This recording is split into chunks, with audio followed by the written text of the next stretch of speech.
Shalom dan puji Tuhan saudara, atas kebaikan Tuhan pada setiap kita sehingga pagi ini dengan izin Tuhan kita boleh bangun dengan tubuh dan sehat, pikiran cergas dan semangat yang berkobar-kobar untuk melayani Tuhan.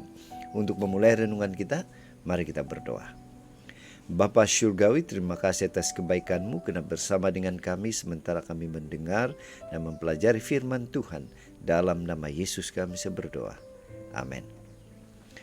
Saudara dan saudari yang dikasihi dalam Kristus, tajuk renungan kita pagi ini ialah cita-cita Tuhanlah yang terbaik.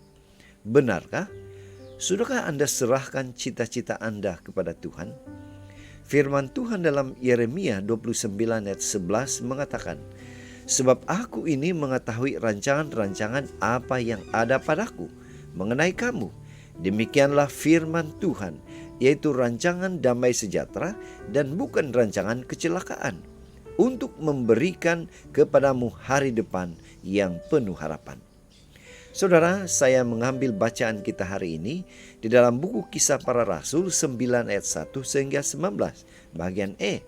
Ini merupakan peristiwa di mana Saulus bertobat. Apakah ini cita-cita Tuhan agar Paulus atau Saulus bertobat? Sebuah ilustrasi. Sewaktu kecil, masing-masing kita tentu memiliki cita-cita tertentu. Namun, apabila sudah besar, kebanyakan orang menempuh kerjaya di bidang yang berbeza dari cita-citanya. Saya pribadi sendiri sempat bercita-cita. Masa kecil saya bercita-cita ingin menjadi seorang tentara atau polis. Tidak terfikir sama sekali kemudian saya bekerja dalam bidang komputer, IT, dan sekarang sebagai seorang pastor. Begitulah hidup ini. Rancangan manusia seringkali berbeza dari rancangan Tuhan. Demikian juga dengan Rasul Paulus. Dia dilahirkan di Tarsus sebagai seorang Ibrani, dididik di bawah asuhan guru Taurat yaitu Gamaliel. Kisah 22 ayat 3. Dia juga merupakan keturunan orang Farisi. Kisah 23 ayat 6. Pada mulanya, Paulus bercita-cita menjalankan Taurat dengan tanpa cacat celah. Filipi 3:6. Namun, di dalam perjalanan menuju ke Damsyik untuk mengejar, menangkap, dan memenjarakan para pengikut Kristus, dia mengalami peristiwa yang mengubah hidup dia. Tuhan Yesus menampakkan diri dalam bentuk cahaya terang yang membutakan Paulus.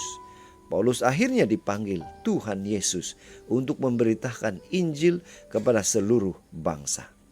Sejak saat itu, rancangan hidup Paulus berubah sama sekali.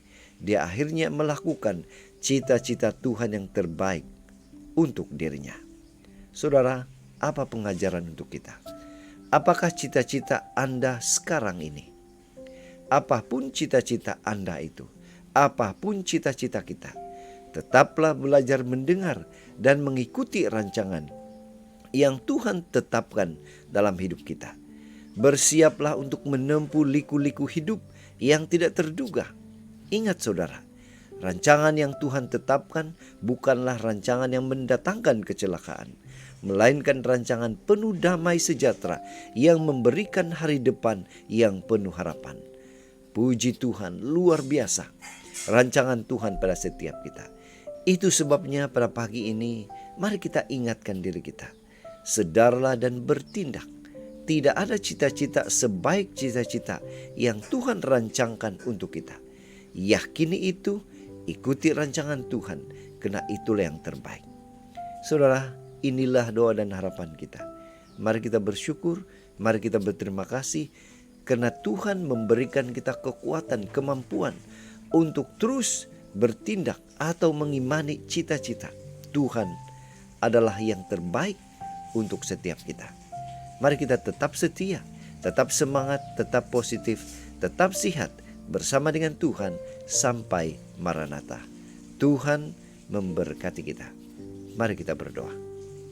Bapa Syurgawi, terima kasih karena sekali lagi kami diingatkan untuk mengimani, bertindak selaras dengan cita-cita rancangan Tuhan yang terbaik pada setiap kami.